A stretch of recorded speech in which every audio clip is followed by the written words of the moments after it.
Hello again. Welcome to another one of our Destination History programs here on the Destination Uri channel. And boy, are we in for a treat today. We have a man who has come in specially to talk to us, a man that we've been looking to speak to for some time, Eddie Quinn, who comes from the townland of Fadham and who has lived in Uri for 57 years. So you're very, very welcome, Eddie, to the programme today. Thanks very much. No bother. And Eddie, I mentioned that you came from the townland of Fadham. That's right, Upper Fadham. A proud Fadham man. Yes. The Rock. And you came from, what was the name of the area again? The Rock. The Rock. Yes. And your mother, we have a picture here of your mother, Yeah. Annie. Yes. And Annie, I believe, was, to her own name, she was Annie Collins. That's correct and right. Maybe you tell us a wee bit about Annie. Well, what happened was, with Mother, old Willie Hollywood was at a big do out in her house, in Pat Collins's. And wee Mary McGuire was there too, was over from Aidan Tubber. That was Granny's sister. And Willie Hollywood fell in love with her and married her and took her across the hill to the Rock. And they had to call her Mary Willie because there was another Mary Hollywood the far side of her. And she was called wee Mary Willie. And she's a wee woman, but they had no family. But what happened was, Willie went out to Mother. She was something about 30 years of age, Mother. He says, Annie, I'll will you the place. I'll will you the place if you come in and mind us.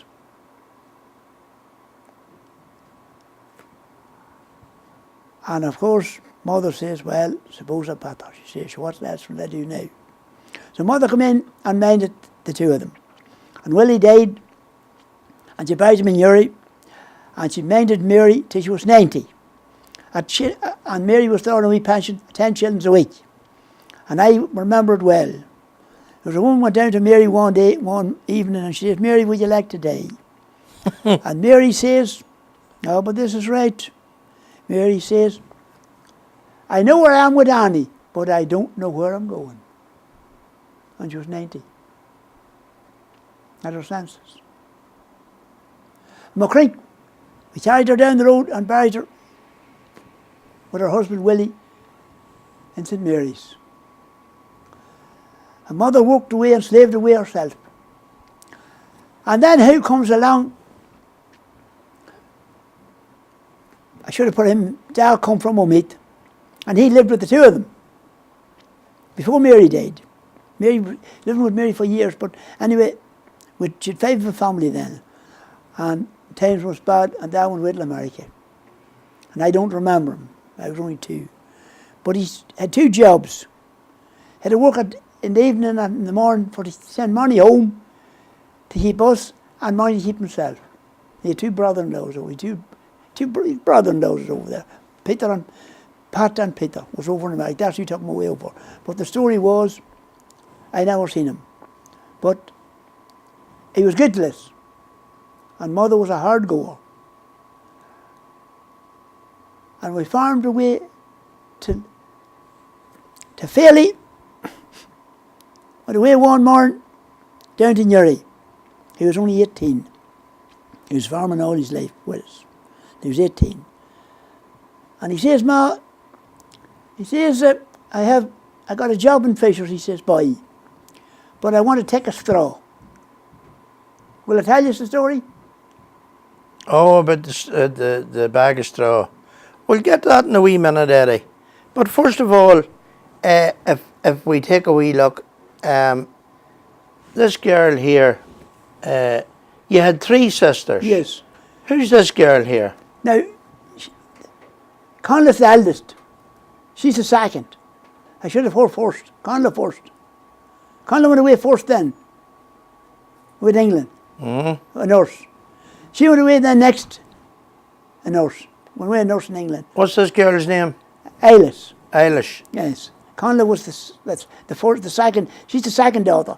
And Bridget Ann, Nan what we call her, she went with England too, a nurse. Well, there's Conla now. that's the eldest girl. Yes.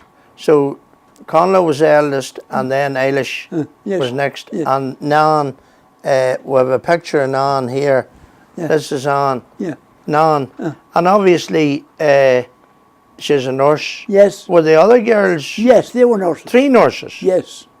But they went out away, married and went out with Australia. There's one out there that the Conla one's about 70 years in Australia. But she come home to visit us. I'll have a poem. I'll tell you the poem I wrote whenever Geraldine left for County Meath. The whole thing was all over then in Fathom. Fathom House was over. The whole lot was finished. I'll tell you the poem. But Nan then left. Nan left and I quit the farming. I quit the agriculture because I knew how. I then started the suckling herd and sheep and breeding mares. No farming because I knew how to gather spoons or put in spoons or nothing. And where is this She's girl in now St. Helens. today? She's in St. Helens, where her husband bought her a house there when they got married. And she's there still. And She the had other 2 daughters. and the other girls in Australia. Yes. The other 2 girls went to Australia. She didn't go. She stayed with me. And are they still alive? That Eddie? Eilish once died there in November. She died in November the 12th. And she was in March, the following March she'd be 91. She died 3 months before 91. She was over 90 when she died. That Eilish one. That's still going. And Conla's. Conla's still going. And many children at Conla? She had 10. 10 children? She had twins. One of the twins died. Why so? All of them scattered all over the country. So, 3 girls and 3 nurses. Yes. And then here we have a picture of Fairley. Yeah. And you were saying there that Fairley, in the old Fathom tradition, Fairley went to Newry and joined up with Fishers. And he was what age? 18. 18.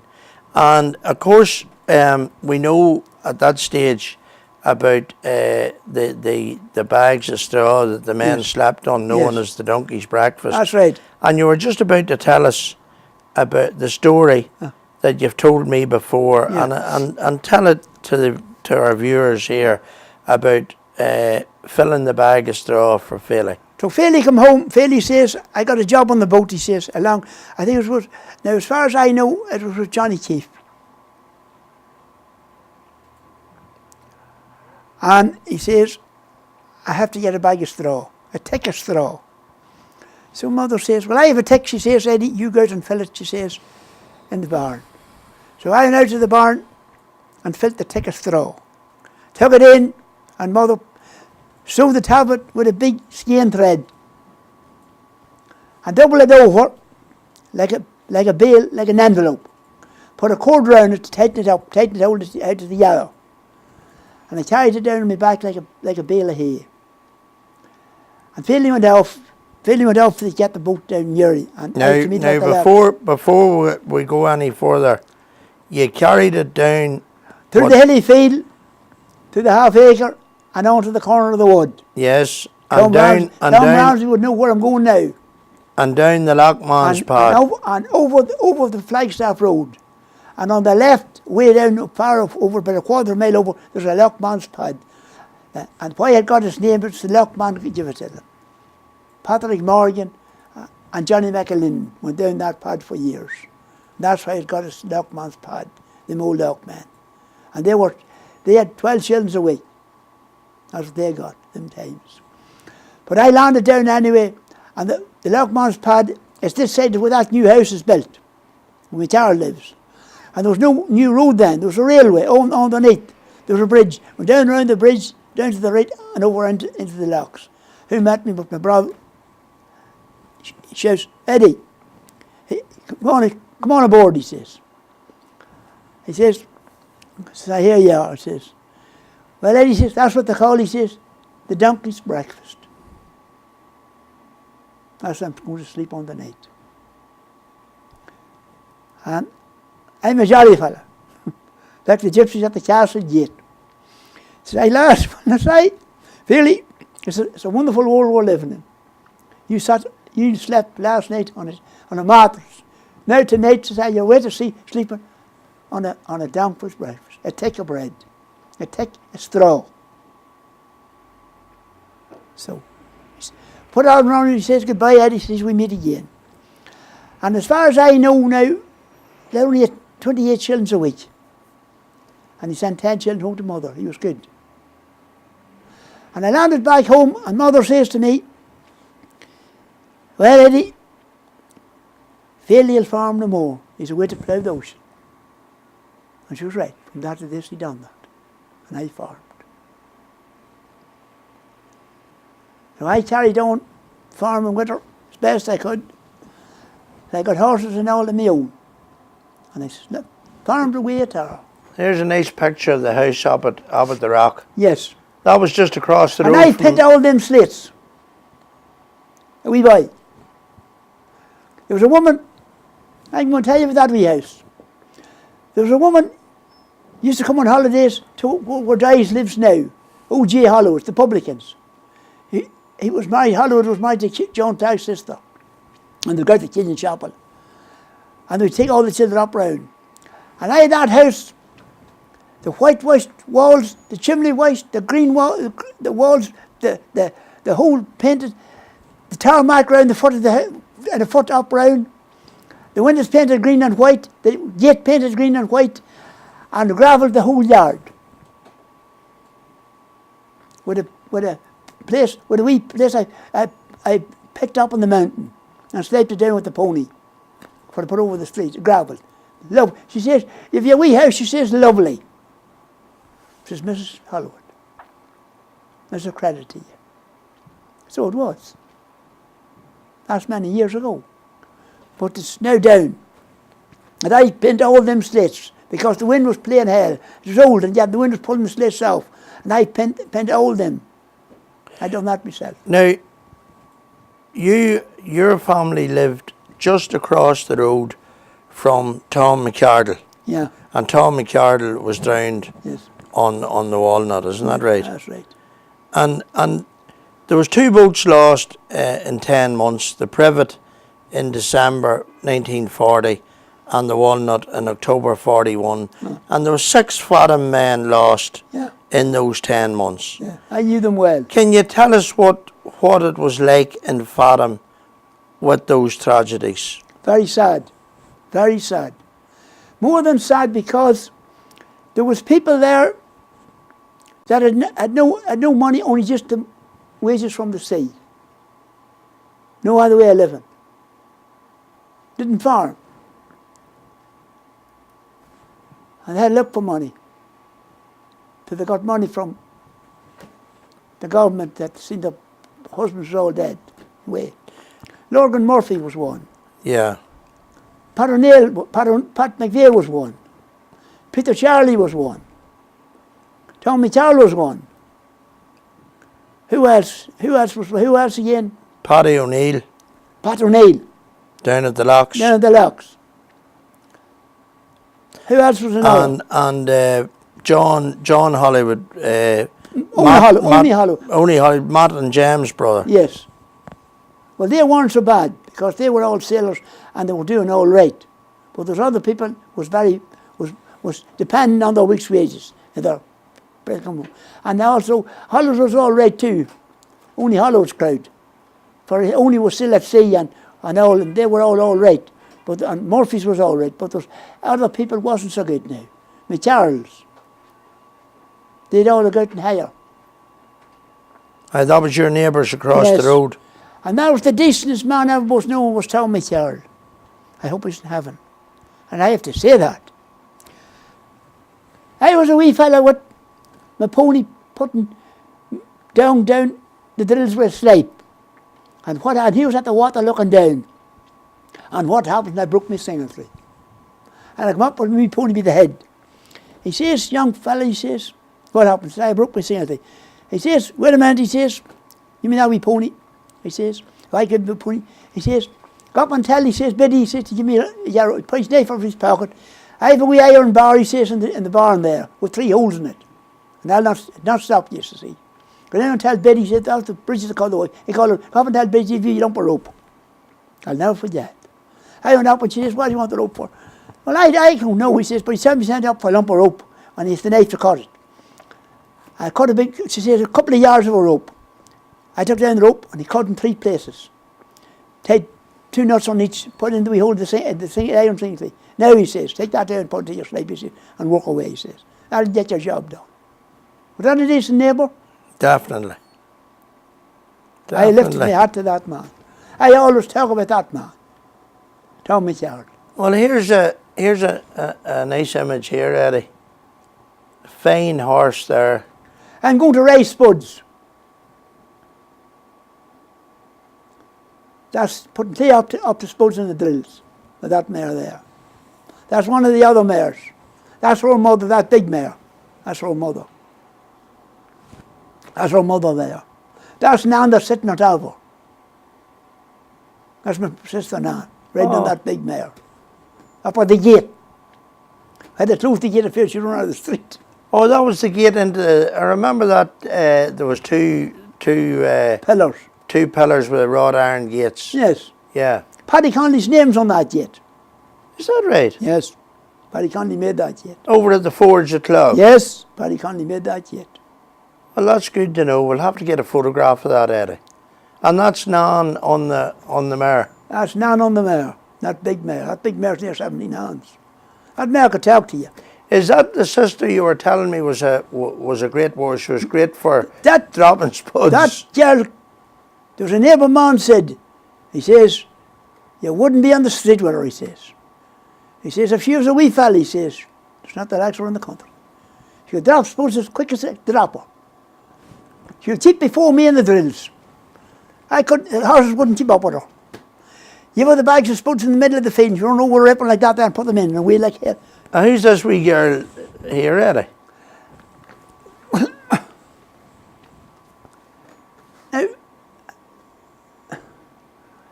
she could be, wee Josie, she could be one of the chiefs. That wee girl there.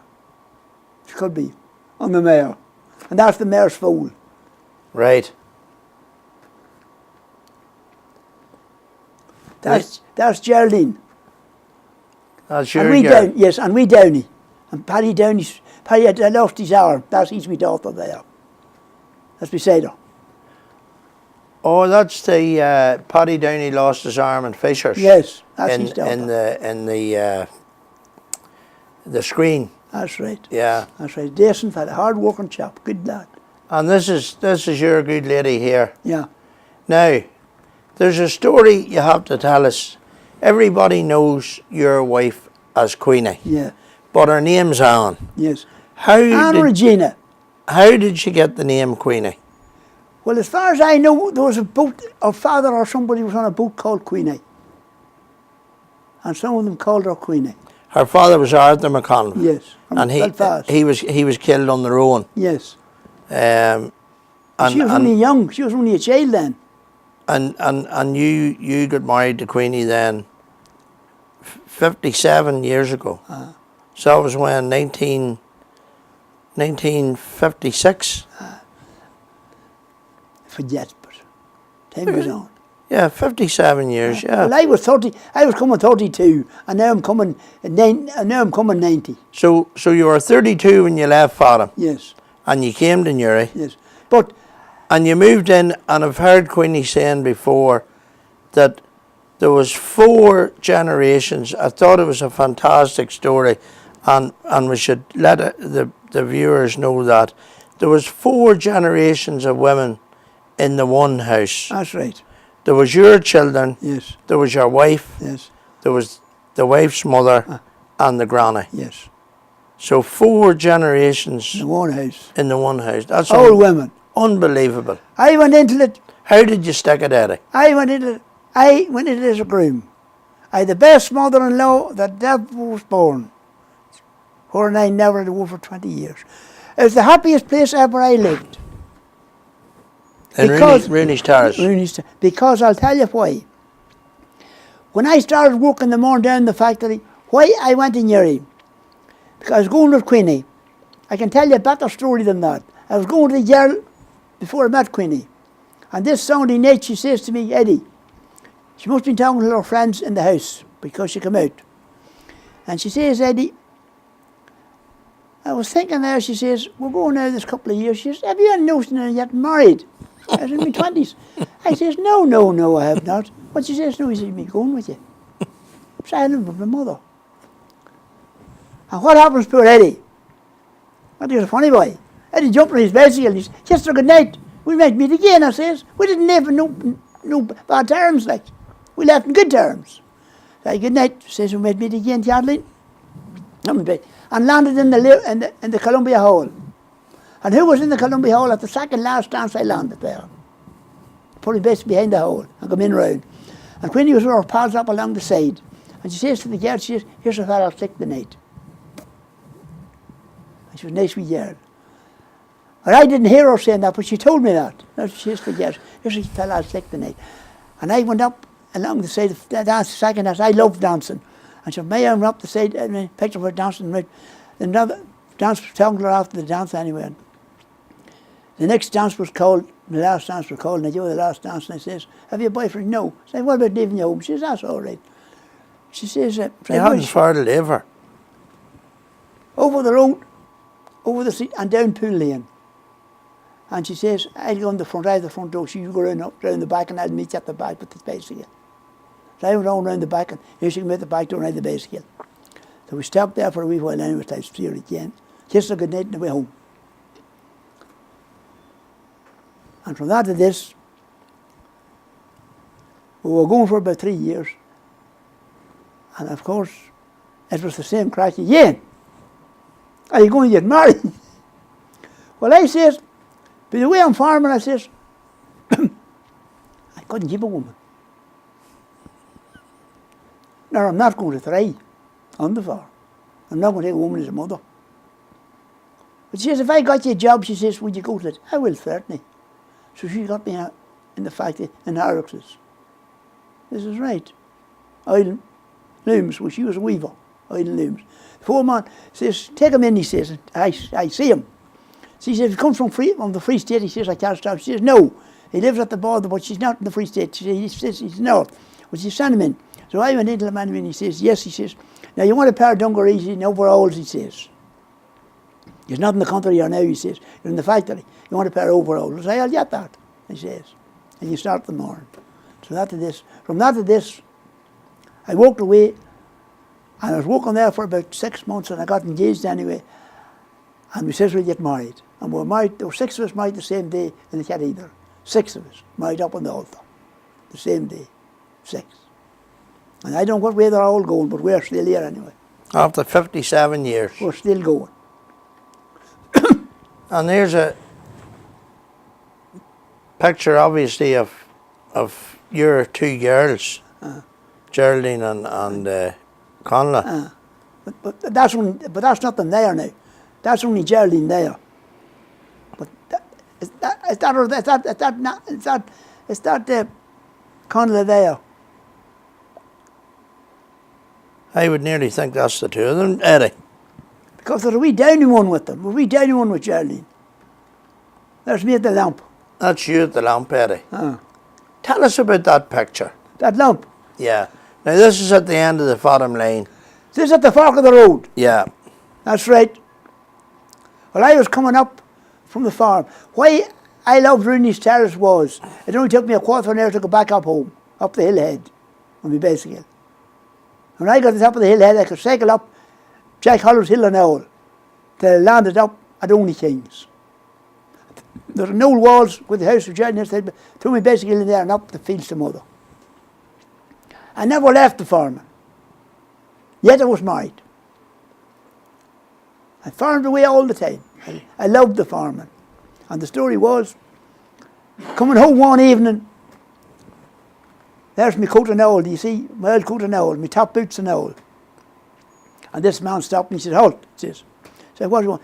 Would you stand there? He says, I'm going to take a photo of that. He says, the canal's boots is all quitting. He says, and I want you to take a photo of that. He says, that lamp, he says. He says, will you let down your the template, or he says of it. Say I will. Listen enough. I put my hand up, and he took the photo, and he sent it to me. He says, I'll send you a photo of that. That's how I got that photo. But there's a photo I should have got. I would like to know. There's a fellow taking photographs one Sunday morning at the Flagstaff of a frosty day. And I come up the Flagstaff with 2 mares and 2 foals. And he shouts down, stop! And I stopped. I took the photo of the 2 of us. The 5 of us. The 2 mares and the foals, each side the foals and the mare. And the foals stood beside the mare. I took a photo. I said, I'll give you. He says, I told him where I lived. And he says, I'll send you, he said, a photograph of it. But he never. But I think it was from the point. It'd be a great photograph in a picture. The 2 mares and foals and the man standing between them. But I never got no photograph of it.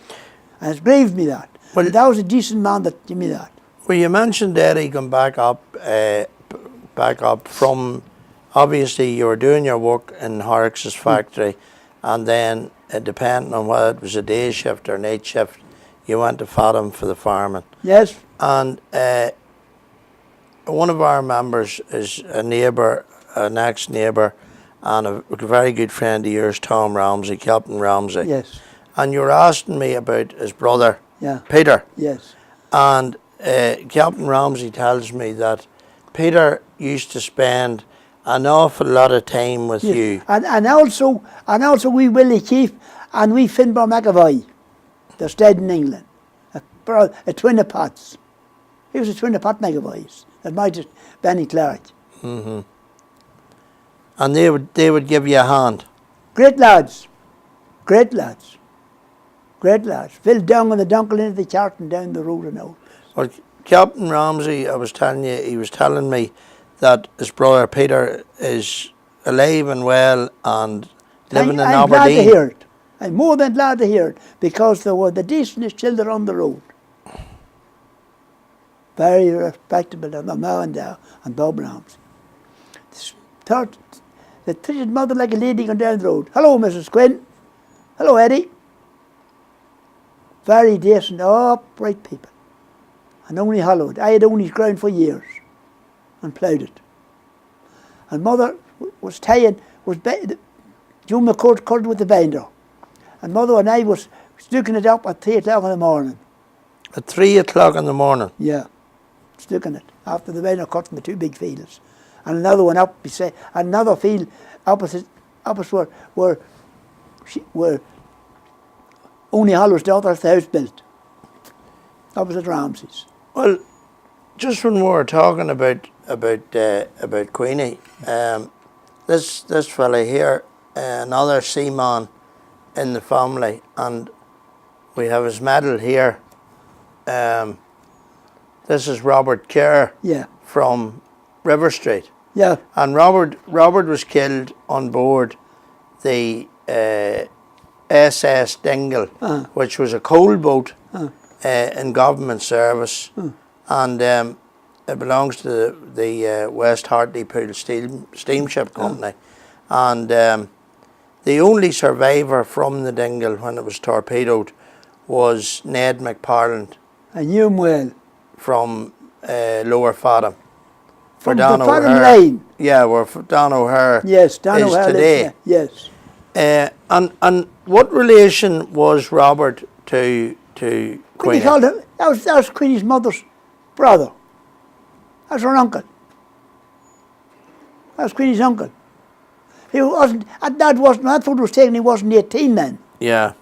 That photo was taken, Queenie was telling me. Each man who died, now his name is barely visible on this medal today, but you can read the outline, Robert Kerr.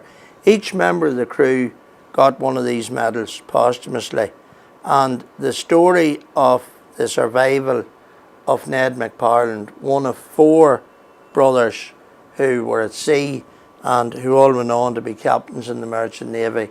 The story of the survival of Ned McParland, a 17-year-old lad, was nothing short of remarkable. He clung to an upturned lifeboat for something like 17, 18 hours, and with other members of the crew, and one by one they fell off, and young McParland survived and made it back to Fathom, and had a career, a lifelong career, with his other 3 siblings at sea. And Eddie, just to touch on that, when you were growing up in Fathom, how important was the sea, the call of the sea, to the men in Fathom? How important to the survival First class. of people? There was one side of the lower Fathom was sailors, Yes. and upper Fathom was pavies. And when I say pavies, packmen selling suit lamps. And mother's father was one of them, a pavy away in England.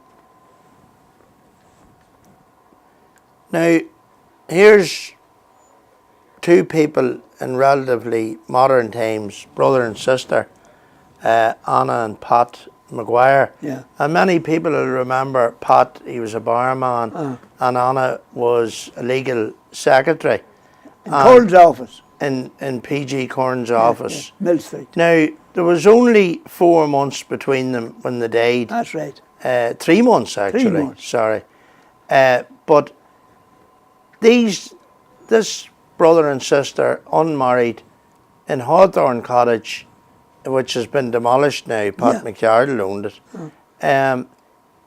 They were the nephew and niece of Captain Wee Harry Hollywood, That's right. and you knew Wee Harry well. Wee Harry's father was reared where I was born. Up on the rock on the Yes. windy road. Yes. And his brother was left the place was Willie. And that's why then Aunt Mary, mother's aunt, was married to Willie. And that's why they called her Wee Mary Willie. And there was a Mary. Hollywood. Yeah, but Hollywood, Luke Hollywood. The other one Sold was nails, heel nails, pound tacks and papers. How goes it wax? the other one was Mary Luke Yes. and Mary Willie. Yeah. He lived opposite the other. And you knew Harry well, didn't you? I've got to tell you something. I wore the first trousers, long trousers that ever he had when I was working at the wee fella. He gave me a wee suit. But it must have been a wee suit. Yes. Because by all accounts he was a wee man. But it fitted me down to the ground. I was a bit taller. There's a suit, he says. I worked in it, 6 months a day. 6 a day. Not so bad. 7 days a week. Well, you mentioned your daughter Geraldine, and when Geraldine left Fathom, you wrote a poem. Yes, Maybe you give us the poem to finish, would you? I will. As I sit here sadly thinking how the years go swiftly past, my thoughts go back to my childhood days when I was but a lad. We a happy family gathered round our turf fire bright, and the fairy tales Aunt Mary told on those cold dark winter nights. My brother Warren is married now with family of his own. My sisters emigrated to Australia, to England and Australia, in the New Adelaide home. They pay a visit now and then to greet us one and all. Still the thoughts go back to their dear old Fathom home. Fathom home lies empty now, no clock hangs on the wall. The old rocking chair's no longer there with no key in the door. With the roaring seas and the winter winds and the seagull's weary cry, no fire burns bright in our home tonight as it did in days gone by. So farewell to my Fathom home, where I spent many happy years with my horses and my plough.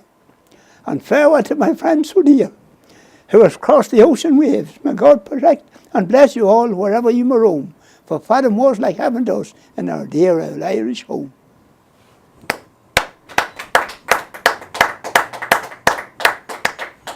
Eddie, absolutely fantastic. And I'll tell you another couple of rhymes, a couple of yarns. yes, go ahead. In Queenstown noble harbour lays a Yankee liner grand. Her decks are thronged with emigrants bound for a foreign land, with their faces turned out to the shore to take a look a loving look on a home that would never see more, though the saddest pair amongst them is a mother and a son. For he's the last of all her family. They've all gone one by one. And now he's gone and left her in her declining days, saying goodbye, Terry darling, and don't forget to write to your dear old mother, who'll pray for you each morning and each night. Absolutely fantastic, Eddie. And I have listen, another poem. right, On the 16th of January the storm came on. This is a jolly one, but right. not so sad. Sean's crying now. On the 16th of January the storm came on. It snowed very heavy for 3 days or more. The roads they were blocked from Omeath to Glenmore. Says Doxy to John, get up out of bed and come down to the field so the calf may be dead. They went to the kennel and loosed the 2 dogs, and down to the field the 2 boys did go. And so there they discovered that chaff in the snow. Now, says Doxy to John, he says, you're the man. For digging out badgers you are as Gillan, and also for working the shovel and spade. She had dug with the boys at the grave. Between digging and shoveling, they soon got the calf to the shed. Now, says Doxy to John, come in and put on the pan, and we'll have a good fry, and we'll talk of the days that's now gone by, making the snowman and throwing snowballs. Then was the days, he says, that's gone forever.